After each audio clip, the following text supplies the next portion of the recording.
అవుతుందని నేను అనుకుంటున్నా. వాసు గారు, అంటే ఈ లాస్ట్ మినిట్ వరకు కాపీలో పనిచేశారు మీరు. మొన్నేమో ఎమోషనల్ అయిపోయి అసలు సినిమా గురించే మాట్లాడడం మానేశారు. మొత్తం అంతా దీని చుట్టూరే తిప్పుతున్నారు.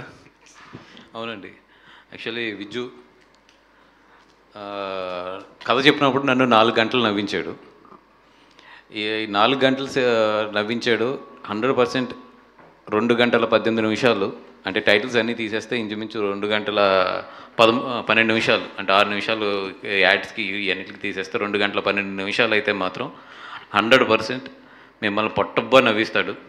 అది టైటిల్ దగ్గర నుంచి, ఫస్ట్ వాయిస్ ఓవర్ దగ్గర నుంచే ఆ నవ్వించడం అనేది స్టార్ట్ అవుతుంది.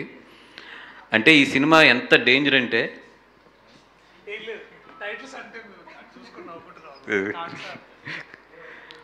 యా, అంటే కొన్ని డైలాగులు కొంతమంది మీద పడినాయి. ప్లీజ్ డోంట్ అది అఫెండ్ అవ్వద్దు.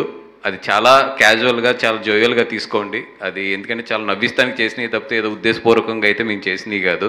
డిస్క్లైమర్లో కూడా పెట్టమన్నారు, పెట్టాం అది కూడా. అండ్ అలాగని ఈ సినిమా ఎంత డేంజర్ అంటే, ఏమాత్రం ఈ సినిమా ఎడ్జ్ దాటినా కూడా మళ్ళీ కామెడీగా ఎప్పుడూ ఆ డేంజర్ ఉంటుంది. అది ఇప్పుడు కొత్త పదం ఏదో అంటారు దాన్ని,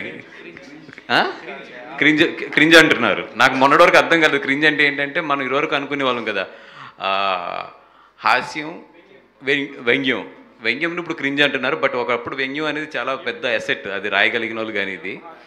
బట్ ఈ సినిమా ఎంత జాగ్రత్తగా బ్యాలెన్స్ చేశాడంటే, అది దృష్టిలో పెట్టుకుని ప్రతిదీ టైమింగ్ కూడా నవ్వుతాము, at the same time over timing అయితే అవ్వదు.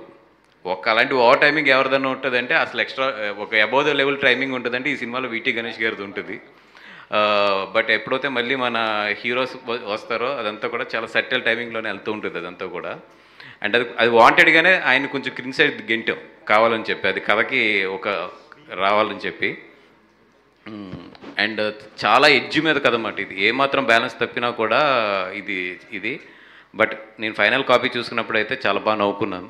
ఏదైతే తన నాకు సటిల్ కామెడీ, ఒక చిన్న అలా నవ్విస్తూ తీసుకెళ్ళి అక్కడక్కడ ఒక బాంబ్ బ్లాస్ట్లు వేస్తాడు. అదంతా కూడా చాలా బాగా స్క్రీన్ ప్లే తీసుకెళ్ళాడు. ఈ సినిమా ఒక్కటే ఏంటంటే, జడ్జ్ చేయకుండా చూస్తే మాత్రం అందరికి నచ్చుద్ది. అసలు వీళ్ళు ఏం తీశారా అని చెప్తే మాత్రం ఏం తీశారా అనిపిస్తుంది. జస్ట్ అలా ఓపెన్గా కూర్చుని హ్యాపీగా ఓకే మనం ఏదో మనల్ని నవ్విస్తానికి మన దగ్గర డబ్బులు తీసుకున్నారని చూస్తే మాత్రం మీ అందరికి మాత్రం చాలా బాగా నచ్చుద్ది ఇది. అది నా రిక్వెస్ట్ కూడా మన మీడియా మిత్రులందరికీ ఏంటంటే, ఇదేదో పెద్ద భయంకరంగా తీశారనుకోవద్దు, ఇది చాలా సింపుల్గా నవ్వింతానికి తీసాం అంతే. అంటే ఇంతమంది కమేడియన్స్ ఉన్నారు, వీళ్ళందరి క్యారెక్టర్లని వాడుకోవటం, సెటిల్గా చేయించడం, అంటే ఏది డైరెక్టర్కి ఎక్కువగా పిచ్చ కింద వాడాడు. 63 రోజులు వాడాడు, మామూలుగా కాదు. అంటే అందరినీ నటించడానికి సాటిస్ఫై చేయడం ఫస్ట్ ఇంపార్టెంట్, తర్వాత ఆడియన్స్ సాటిస్ఫై చేయొచ్చు.